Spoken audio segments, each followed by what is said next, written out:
반복되는 갈등 속에 하루하루 선택이란 갈림길에 치열하게 살아가는 우리들의 시간 속에 매일같이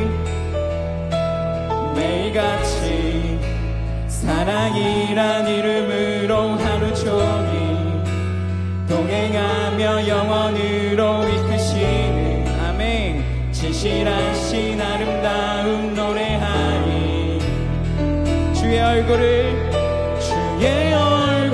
구하는 이 자리 반가운 주의 음성으로 가물어 메마른 우리의 목마름을 채우고 주의 나라를 구하는 이곳은 영원한 주의 약속으로 우리의 마음 우리의 몸이 기뻐합니다.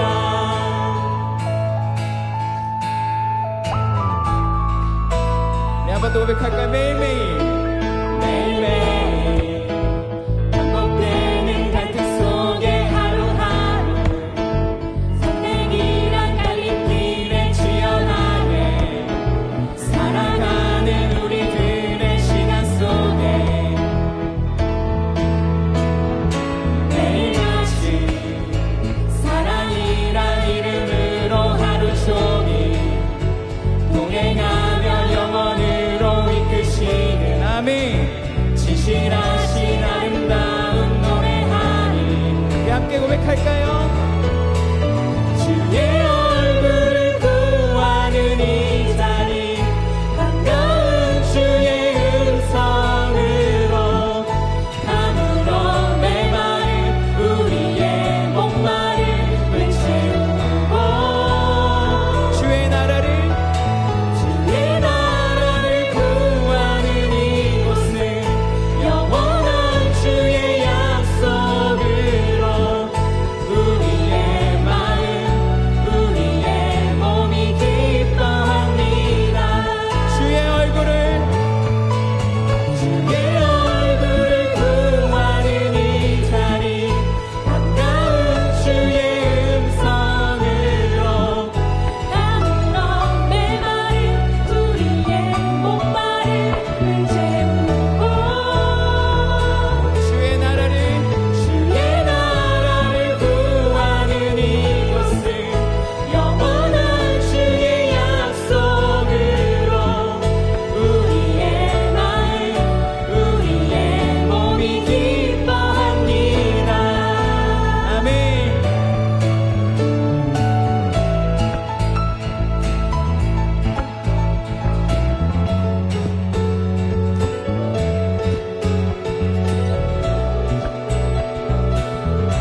주의 나라가 믿습니다. 우리가 주의 나라를 꿈꾸며 살길 원합니다.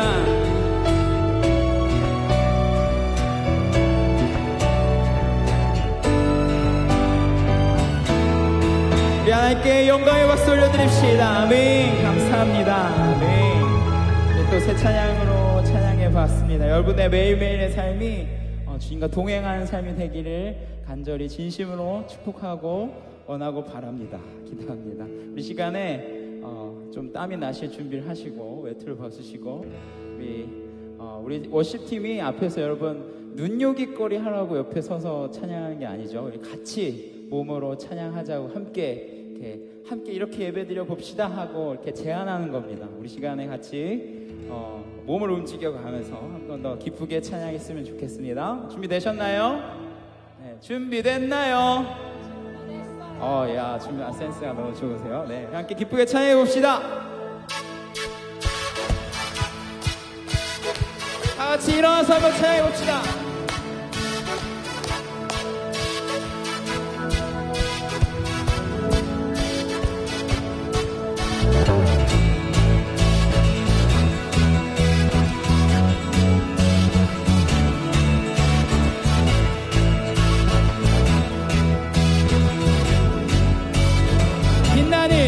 빛나는 주의 영광 온 땅을 비추시네. 주님의 위대하심 온 땅이 찬양하네. 영원한 주의 나라 이곳에 임하시네. 아멘. 한없는 주의 사랑 우리 함께 고백할까요? 가득하네. 신실하신 주 주님의 은혜 넘치네. 소리 높여 주 찬양해. 위대하신 주님께 온 맘 다해 주 경배해. 크고 놀라우신 주.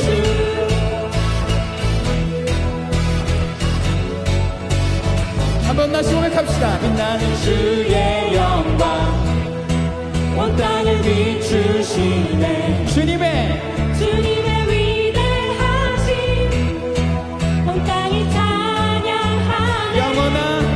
영원한 주의 나라 이곳에 임하시네.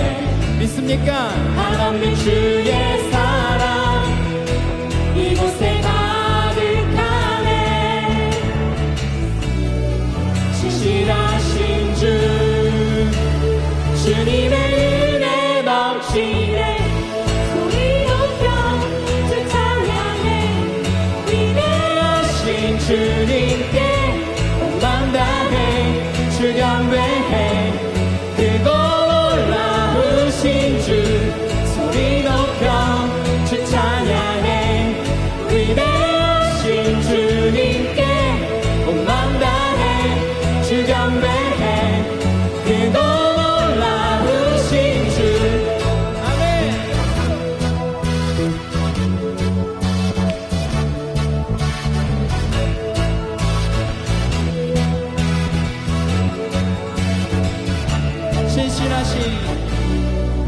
신실하신 주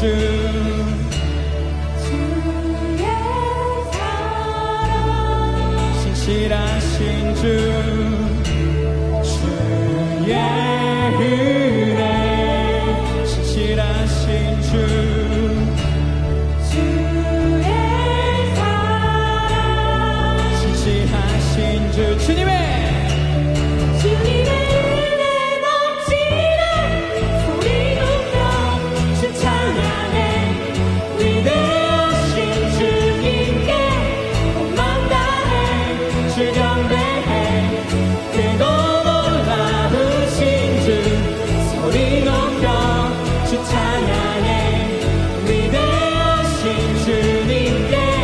온 맘 다해 주 경배해.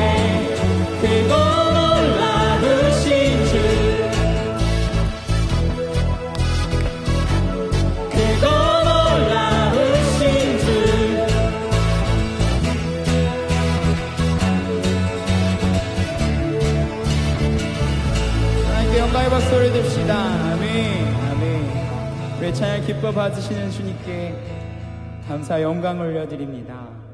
아멘. 여러분 어떠신가요? 수련회가 아니어도 우리 드럼이 없어도 우리 기쁘게 뛰면서 찬양할 수 있습니다. 여러분의 삶의 자리에서, 때로는 직장에서, 때로는 가정 안에서, 때로는 나 홀로 있는 그 동굴 안에서 있을 때 어떤 소리가, 화려한 소리가 없더라도 이렇게 기쁘게 찬양할 수 있는 여러분들이 되기를 간절히 바라고 축복합니다. 하나님 찾으시는 그 한 사람의 예배자가 여러분이 되기를 간절히 축복합니다. 조건이 있어서가 아니라 그저 우리가 하나님 한 분만으로 기뻐하며 찬양하는 청년의 시기를 우리가 살아가기를 간절히 바랍니다.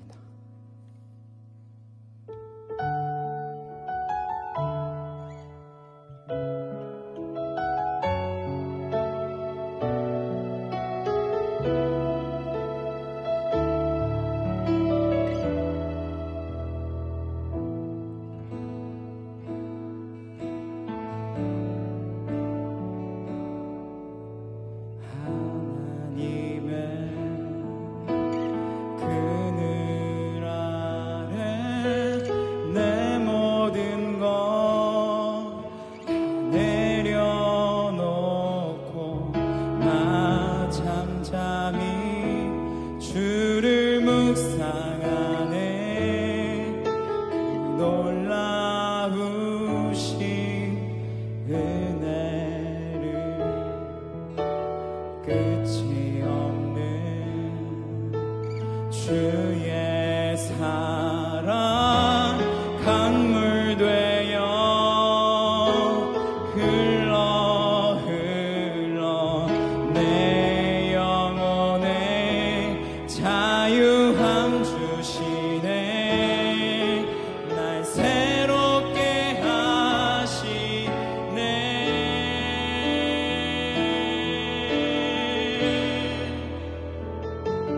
하나님 사랑 그 사랑 날 자유케 하네 하나님 사랑 그 사랑 날 회복케 하네 우리 다 같이 고백해 봅시다. 하나님의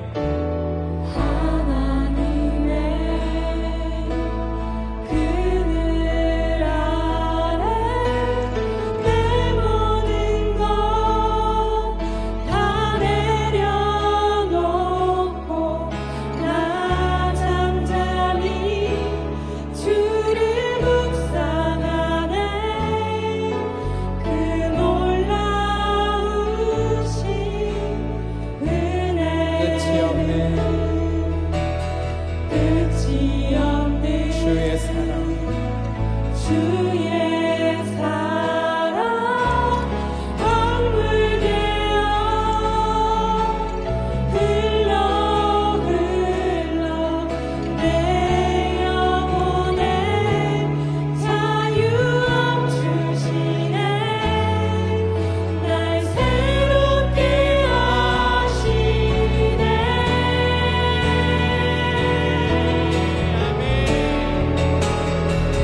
하나님 사랑 그 사랑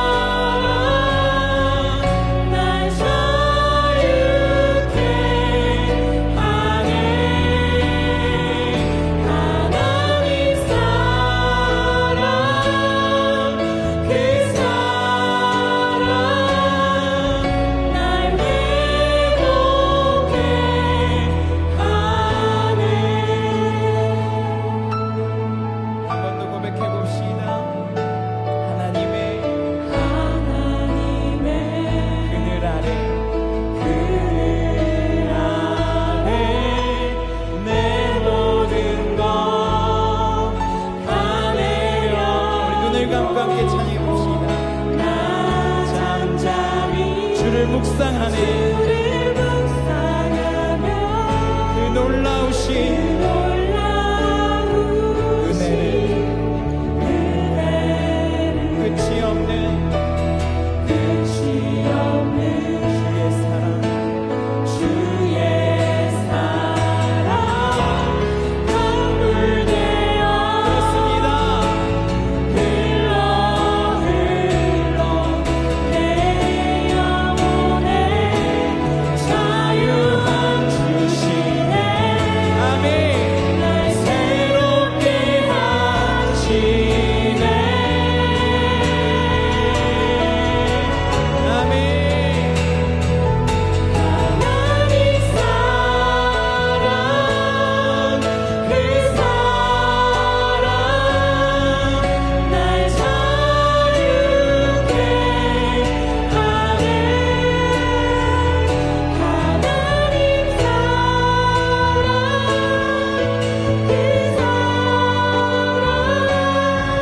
같이 인사할까요? 인사하겠습니다. 빛이 있으라! 아멘. 우리의 계획에 주의 빛이 환하게 비춰주길 간절히 소망합니다. 오늘은 처음부터 제가 그림을 띄워보겠습니다. 그림 띄워주시죠? 아닌가? 없나? 네. 오늘 이 작품은 잘 보이시는지 모르겠지만 이 작품은 16세기 말에 살았던 종교화가 카라바지오의 성모 마리아의 죽음 혹은 영면이라는 작품입니다. 이 그림은 애초에 그 산타 마리아 델라 스카라 성당에 이제 걸릴 예정이었었는데요. 이제 특별히 주문을 받았던 이 성화가 그림 속에 가만히 보면요, 이제 가운데 누워 있는 여자가 이제 성모 마리아로 이렇게 표현을 하면서 그린 건데, 저 그림 안에는 또 역시 거룩함이나 어떠한 신비감은 전혀 찾아볼 수가 없지요. 마리아가 죽었다고 하는데 주변에 천사도 전혀 없습니다. 사실 그래서 이 그림 때문에 정말 당시에 종교화가로 유명했던 이 카라바지오는 아주 곤란에 처하게 되었습니다. 그리고 걸릴 예정이었지만 내려지게 되었죠. 이후에 이 사람 카라바지오에게는 그 그림 주문도 급격히 이제 감소하게 됐다라고 합니다. 사는 것이 정말 어려웠다라고 하죠. 단순히 이 그림이 마리아 표현을 병색이 있거나 천사가 없다 이런 식 때문에 내려진 것이 아니라요. 그 이유인즉슨 바로 이 성모 마리아를 모델로 삼았던 저 여인의 모델의 주인공이 자살한 로마의 매춘부였기 때문입니다. 그리고 또 심지어 이 여인은 임신 중이었다라고 하지요. 성당에 걸릴 마리아를 그리면서 임신한 매춘부를 모델로 삼아서 그렸던 겁니다. 그러니 당시 교회의 입장에서 보면 신성모독이 신성모독이죠. 한 여자가 이 세상에 태어나면서 매춘부를 꿈꾸며 태어나는 여자가 있을까요? 카라바지오는 아마 성모 마리아상을 그리면서 당시 사회에서 억압받았던 아주 연약한 한 사람, 이러한 비극의 삶을 매춘부가 오히려 거룩한 성모 마리아로 이제 구원받게 되는 기적을 바라면서 혹시 그린 것은 아닐까 생각됩니다. 오늘 우리가 읽은 본문은 아주 유명한 본문이죠. 제가 늘 이야기했듯이 요한복음에서 요한은 이 아주 짜여진 짜임새를 가지고 특별한 의도를 가지고 하나씩 이야기를 구성하고 있는데요. 사실 이 본문은 계속해서 역사 이래로 계속 문제가 되었던 본문이었습니다. 그래서 어떠한 그 사본, 성경에는 여러 가지 고대 사본들이 있는데요. 어떠한 사본은 이 본문을 이렇게 빼내기도 했었지요. 그래서 여러분이 자세히 관찰해 보면, 성경책을 보면 이 본문 8장 1절에서 7장 53절 마지막 절이죠. 거기서부터 8장 11절까지 큰 괄호가 이렇게 되어 있어요. 여기 부분에. 어떤 사본은 여기를 뺀 사본도 있었다라는 거죠. 그런데 요한복음은 우리는 지금 읽고 있잖아요. 이어지는 바로 11절 이후에 12절에 보면 예수님께서 나는 세상의 빛이다 라고 말씀하신 그 사실을 더 부각하고 드러내기 위해서 이 시대가 얼마나 어두움 가운데 살고 있는지를 가장 명확하게 보여줄 수 있는 사건이 바로 이 사건이다 라고 생각했기에 이 사건을 바로 그 본문, 세상의 빛이다 라는 그 본문 앞에 삽입을 한 것으로 보입니다. 맞습니다. 우리는 지극히 어두움 가운데 살아가고 있는 사람들 맞습니다. 우리가 왜 갑자기 깜깜해지면 맨 처음에는 안 보이는 것 같잖아요. 당시 사실 신구약 중간기를 암흑시대라고 했어요. 하나님의 어떠한 계시가 없었던 암흑시대라고 했는데, 우리가 이게 깜깜하면 눈이 금방은 안 보이는 것 같지만 조금 적응하면 보이잖아요. 그렇지만 그 어두움 가운데 보이는 것은 제대로 보고 있는 것은 아니지요. 그다지 유쾌한 것 같지는 않지만 성적인 스캔들 이야기를 하는 것이야말로 많은 사람들의 관심을 끌 수 있지요. 다른 일들에는 그다지 관심이 없다가도요, 이 성적 스캔들이 하나 났다라고 하면 온 매스컴이 연일 보도하고 또 TV도 뜨겁습니다. 그런데 이러한 현상은 비단 오늘날의 현상뿐만 아니라 바로 오래전 예수님 당시를 살아갔던 그 시대에도 마찬가지였던 것 같습니다.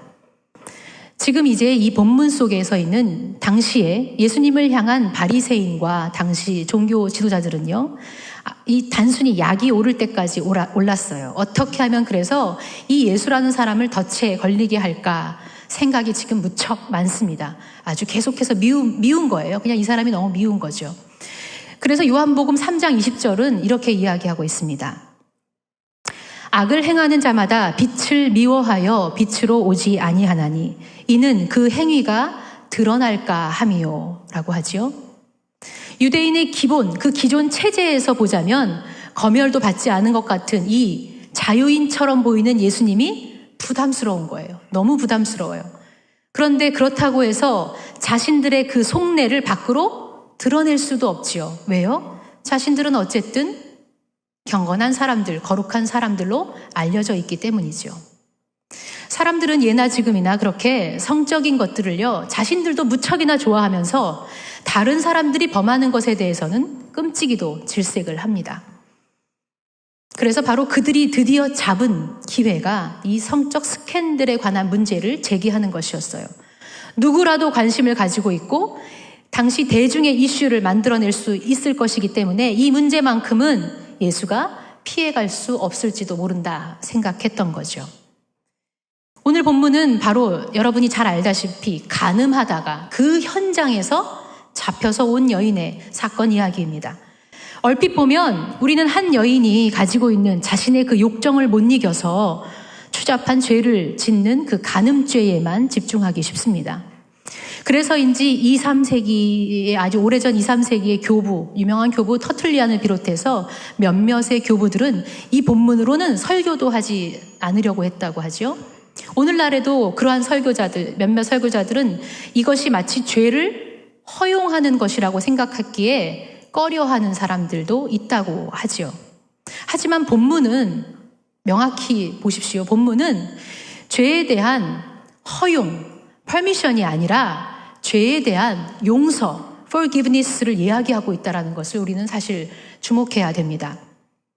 그리고 요한복음을 통해서 오늘도 분명히 아무리 외면하려고 해도 오늘까지 이어지면서 하나님은 우리에게 바로 오늘 이 본문을 주셨다. 그리고 이야기하고 계신다라는 것이죠. 자, 먼저 이 사건 안에서 그러면 요한이 이 시대는 정말 어두움의 시대를 극명하게 보여주고 있어 라고 할 때에 그러면 우리 이 사건 안에 있는 어두움의 종류들을 한 번씩 찾아보기로 하겠습니다. 먼저는 여인의 죄일 겁니다. 여인의 죄의 모습이죠. 여인은 죄를 지었어요. 본문 마지막 절을 보면 예수님도 이 여인에게 그렇게 말씀하시죠. 다시는 죄를 범하지 말아라. 분명히 죄를 지은 것이 맞습니다. 그러나 우리가 드라마를 보더라도 어떤 사람이 주인공이냐에 따라서 그 주인공을 좀 편을 들면서 한번 보게 되잖아요. 한번 이 여인의 관점으로 한번 볼까요? 한 여인이 현장에서 잡혀서 질질 끌려서 수많은 군 중 한가운데에 지금 거하게 됐던 그 사건은 평생 이 여인에게는 잊혀질 수 없는 사건이었을 겁니다. 얼마나 두려웠을까요? 우리도 사실 친구들 2-3명 중에 같이 지내다가 2명이 따돌려도 엄청 힘들어 할 텐데요.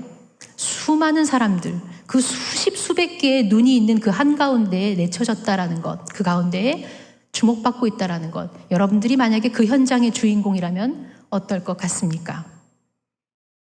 이렇게 그런데 당시 시대의 상황으로 돌 맞아 죽을 것이 뻔한 이 무시무시한 상황을 알면서도 왜 이 여인은 이러한 일을 저지른 것일까요? 우리는 한 번쯤 생각해 봐야 하지 않을까요? 당시 로마 식민지 아래 살아가던 일반적인 유대인들, 아주 일반적인 유대인들 평균적인 삶의 모습은요, 아주 가난하게 찌들어서 그들조차도 생계가 어려운 상황이었다라고 역사가들은 이야기하고 있죠. 그래서 그런지 복음서를 보면 유독 많은 사람들이 질병에 걸려 있고 귀신 들려 있는 사람들의 이야기, 그리고 그것을 고치는 이야기가 참으로 많이 드러납니다. 그런데 그러한 시대 속에서 특별히 고아들과 사회적으로 절대적인 약자였던 여인들이 아마 어땠을까요? 아마 더 살기 어렵지 않았겠습니까? 이 여인도 어쩌면 이렇게 몸을 팔아서 살 수밖에 없지 않았을까라는 생각도 해보게 됩니다. 그런데 사람들은 얘기하죠. 왜 굳이 그런데 그런 일이냐라고 말할 수 있을지 모르겠지만요. 어쩌면 사회가 그녀를 그렇게 몰아갈 가능성에 대해서도 우리는 한 번쯤은 생각해 볼 수 있어야 한다라는 말입니다. 요즘을 살아가는 우리만 해도요, 사실 사회적인 구조 문제가 아직 해결되지 않아서 여자로서 겪어야 하는 어려움들이 사실 있잖아요. 없는 게 아니지 않습니까? 저는 페미니스트는 아닙니다. 그렇지만 저만 해도 여자로서 교육자 생활을 한다라는 게 현장에서 참 어렵다라는 것을 수시로 느끼게 되거든요. 그런데 당시는 더더군다나 아예 대놓고 여자가 약자였던 시대였습니다. 사회적으로 어떠한 보호도 받을 수 없었기 때문이지요. 사실 오래전 안 가도요, 지금 이슬람에서 처한 여인들의 비참한 현실에 대해서는 계속 알리고 있잖아요. 끔찍이도 싫은 남자한테 무조건 시집가서 구타당하고 평생 그래도 아무 말 못하는 그런 현실들을 지금도 사실 계속 고발하고 있습니다. 오래전 예수님의 시대까지 안 가더라도 한번 우리 유명한 영화 레미제라블, 장발장 영화 아시잖아요. 그 영화 안에서 저는 그 한 여인, 코제트의 엄마였던 판틴의 여자가 아주 인상적입니다. 그 여자를 보면서, 그 영화 보면서 눈물을 흘렸던 기억이 있는데요. 잠깐 보자면 한 여인이, 이 판틴이란 여인이 부유한 남자 학생과 사랑에 빠져서 결국엔 사랑하다가 버림받게 되죠. 그런데 임신을 한 거예요. 그래서 이 아이와 함께 살아가기 위해서 공장에 취직을 하지만 또 여자의 적은 여자라고 이 여자의 아름다움을 시기하고 미워해서 공장 생활도 참 쉽지 않게 됩니다. 그리고 그런 와중에 또 사생활을 갖고 있다는 게 들통나고 모함을 받으면서 결국 공장의 일자리 또한 빼앗기게 되지요. 잃어버립니다.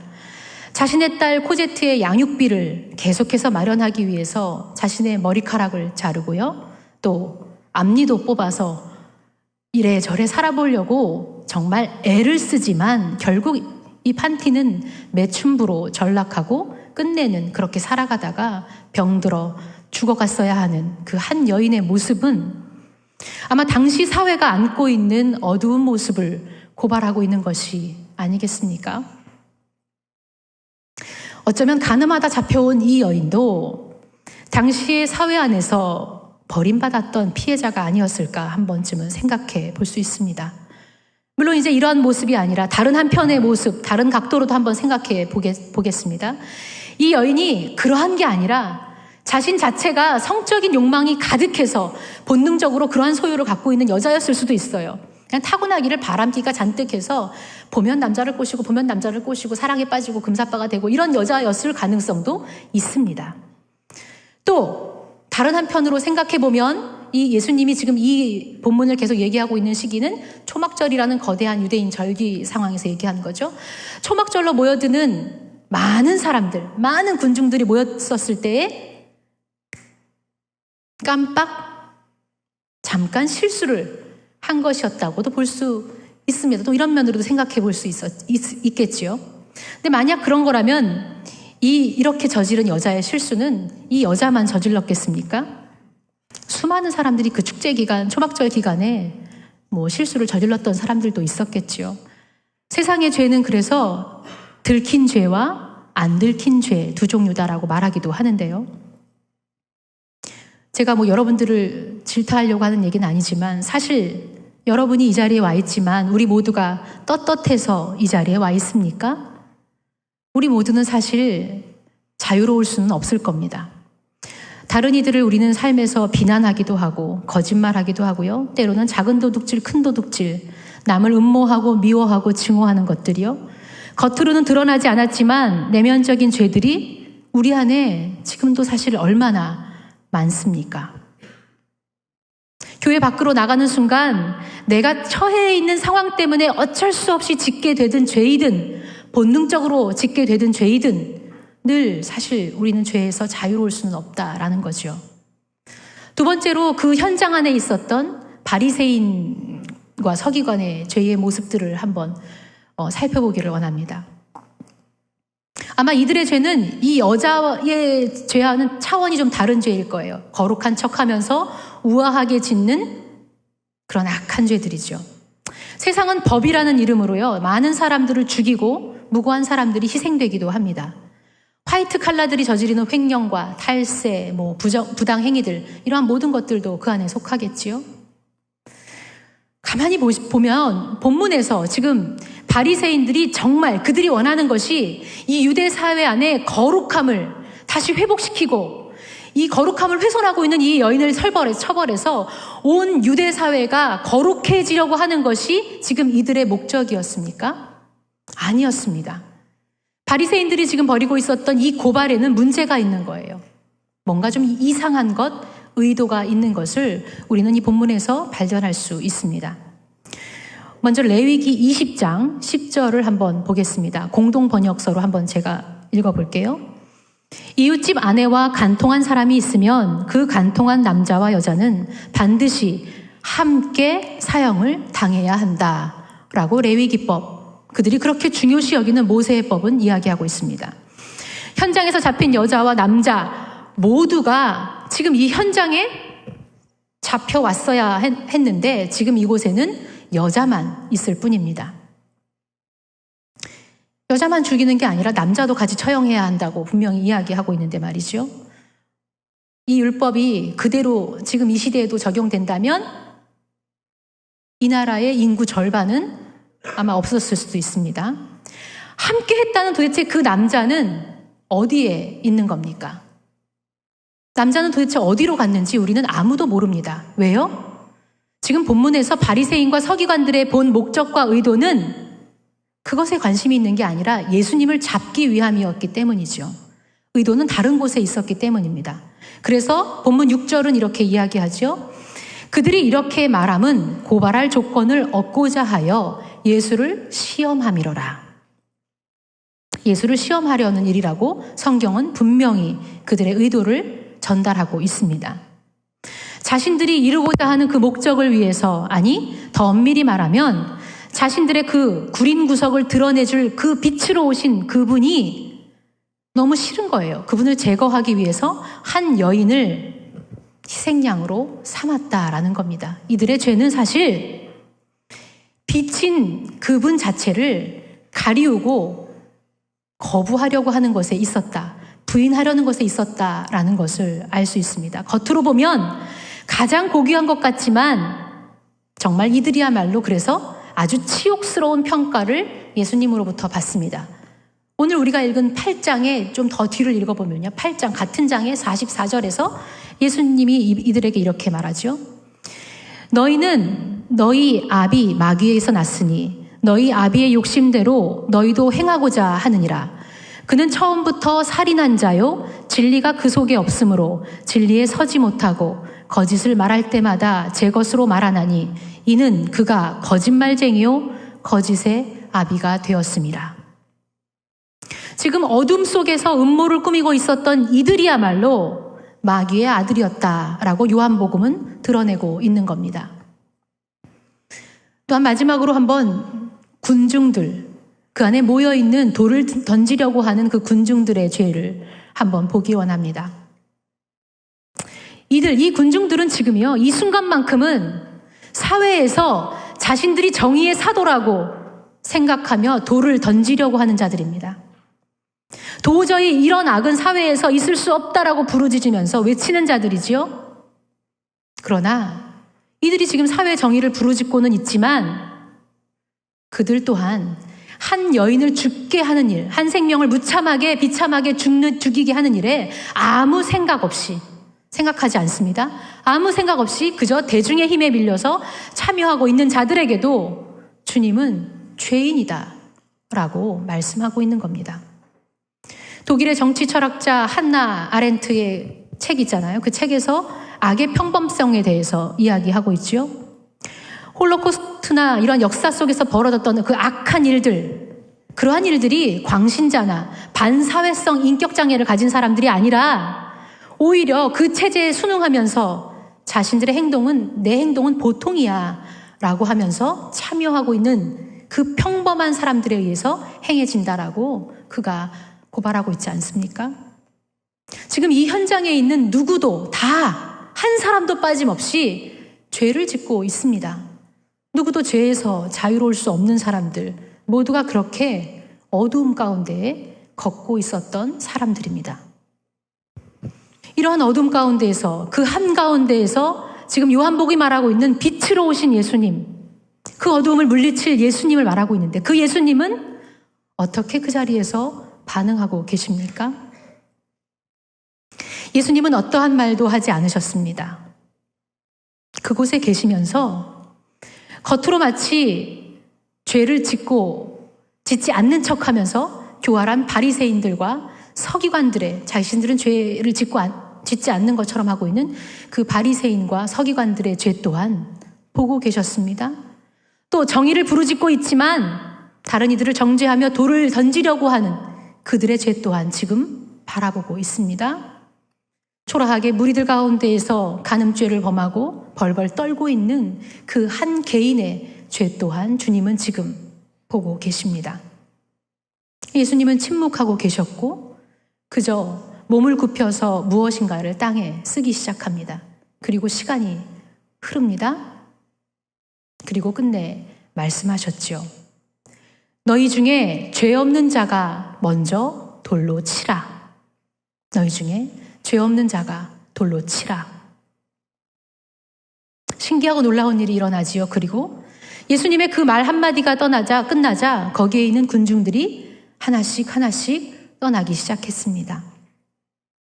아마 그 군중들 속에서 누군가가 한 명이라도 먼저 돌을 딱 던지기 시작했다면 아마 모두가 급속히 퍼져서 어떠한 여인의 죽음을 피할 수 없었던 그 순간에 예수님께서 말씀하시자 하나씩 떠나가는 일이 벌어졌습니다.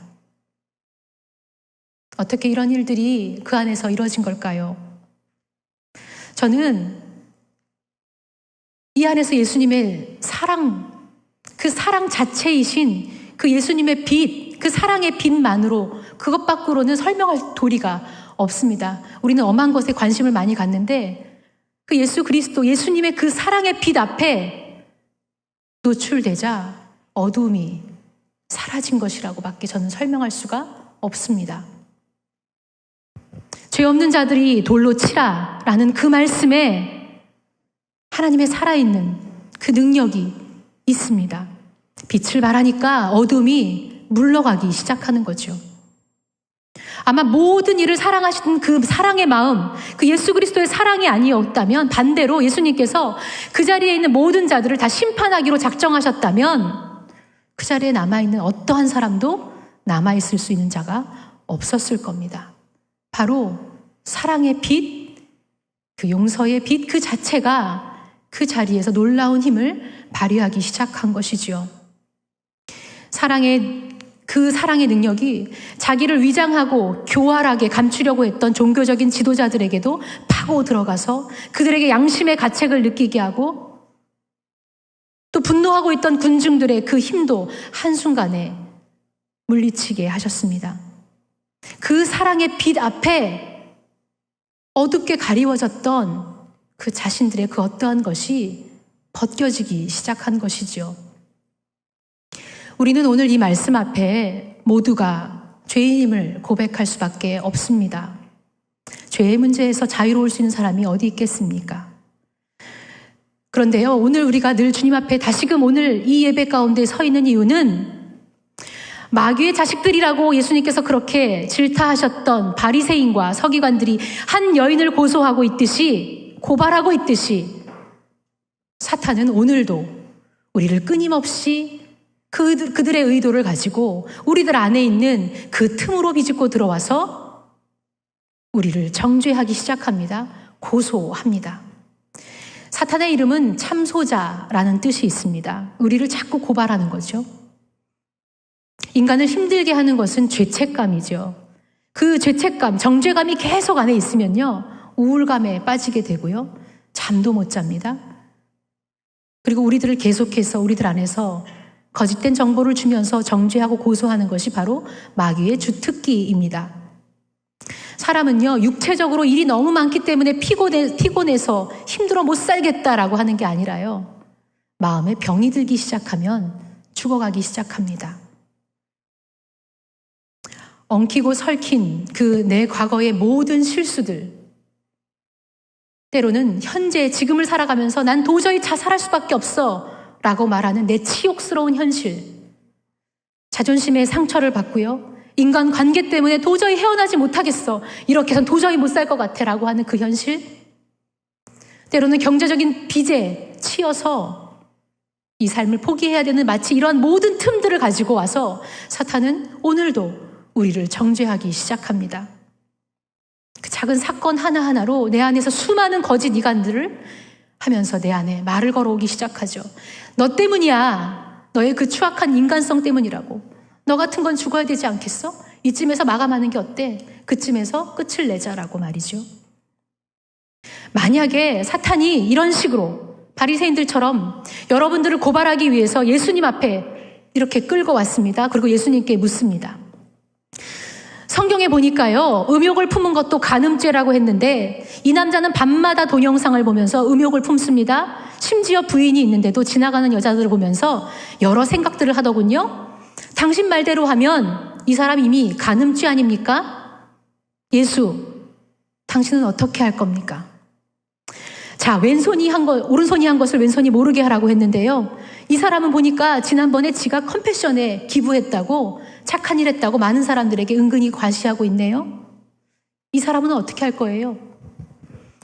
예수, 당신이 말하기를 작은 자 중에 한 사람이라도 실족하게 하면 차라리 연자맷돌을 그 목에 메고 바다에 던져서 죽으라고 했는데 이 사람 때문에 다른 사람들이 수도 없이 아파하고 상처를 받고 있네요.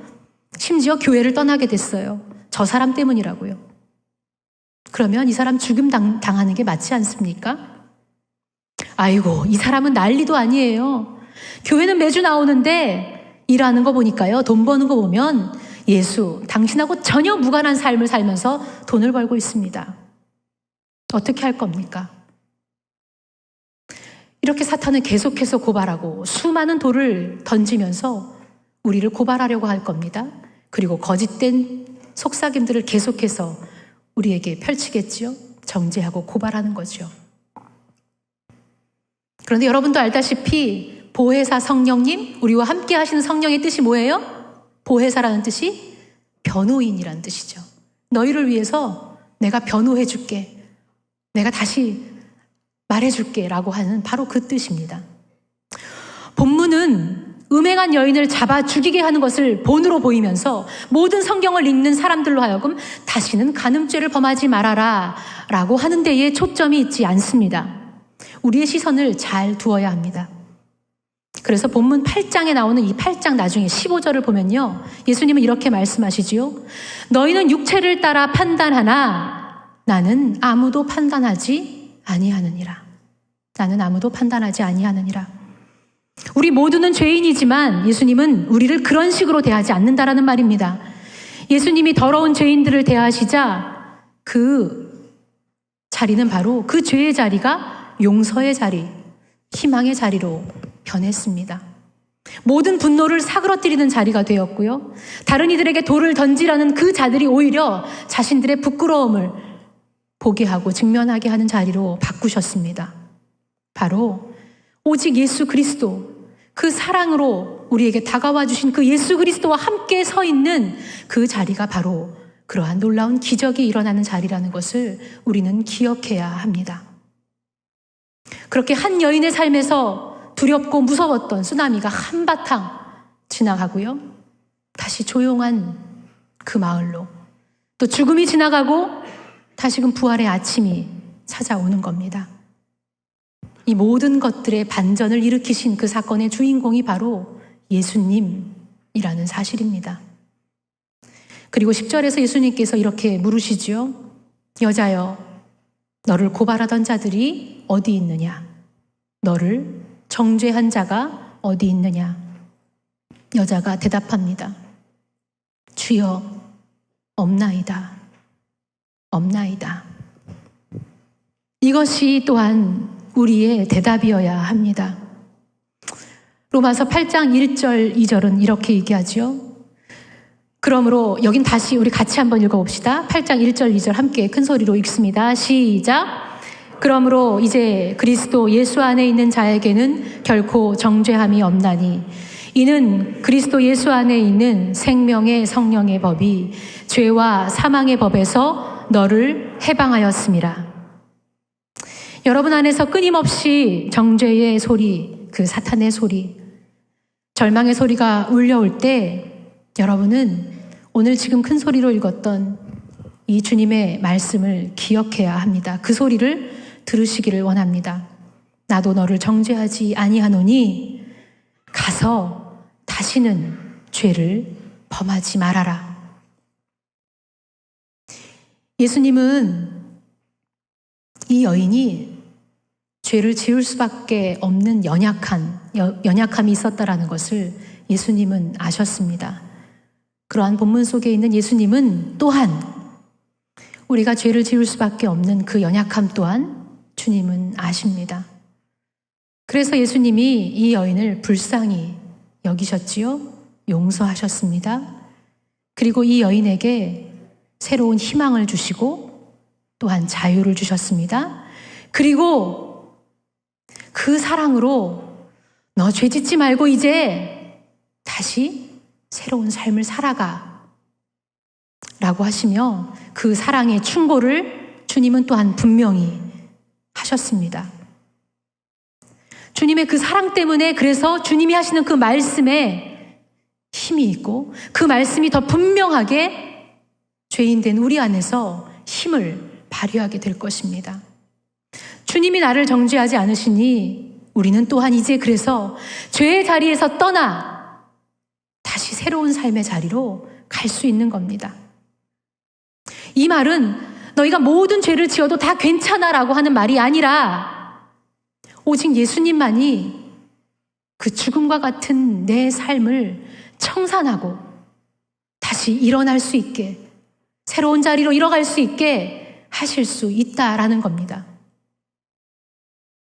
그 틈이 될 만한 죄의 사건들을 그 길에서 여러분 벗어나십시오.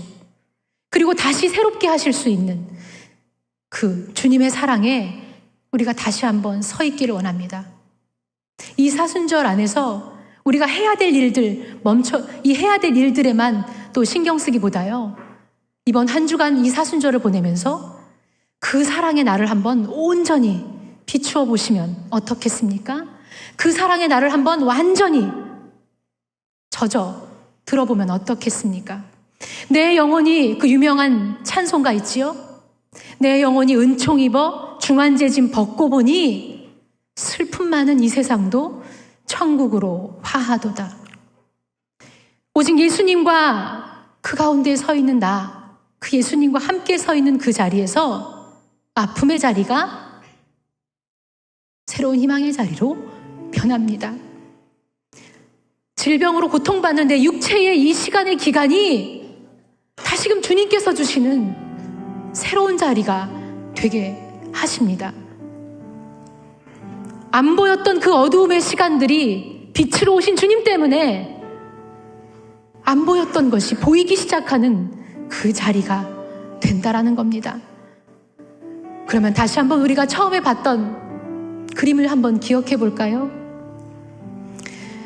카라바지오가 임신한 매춘부를 모델로 삼아서 성모 마리아의 모델로 발탁한 것이야말로 어쩌면 죄 많은 우리 같은 사람을 선택하신 하나님의 방법이 아니겠습니까? 어두움 가운데 살아가는 사람들은 그 제도는 아무것도 모르면서 임신한 매춘부 같은 사람들을 받아들일 수 없지만 하나님의 그 사랑은 매춘부 같은 그 사람을 성모 마리아의 자리로 거룩하게 변화시킬 수 있습니다. 아마 그것을 가지고 카라바지오는 그렇게 그린 것이 아닐까요? 예수 그리스도의 사랑이 오늘도 우리 삶에서 기적을 만들어냅니다. 여러분 믿으시고 한 주간도 나를 힘겹게 하고 있었던 그 죄의 자리가 있다면 다시 보십시오. 그리고 그 자리에서 떠나십시오. 그리고 예수 그리스도를 보고 오직 예수 그리스도와 나만 있습니다. 다른 것은 간 곳 없고 오직 거룩한 구속한 주만 내 안에서 역사한다고 그리고 나를 새롭게 한다고 그렇게 믿으시며 가는 한 주 되기를 원합니다.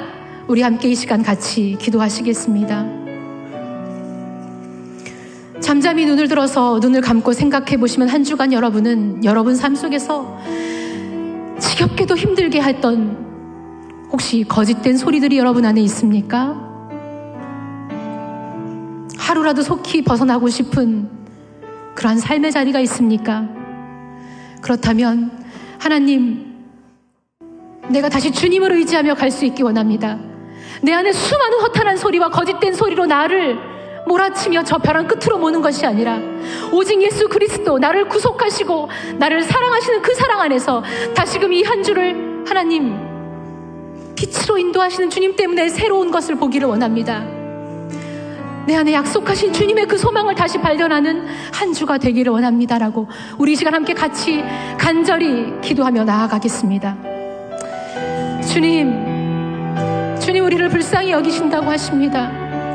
주님은 우리 연약함을 아시고 오늘도 주님께서 우리를 불러주시고 주의 사랑으로 우리를 초대하셨습니다.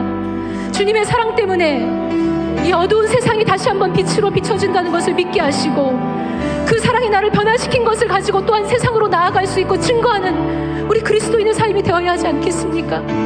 사랑하는 형제 자매들의 삶을 하나님 불쌍히 여겨 주시옵소서.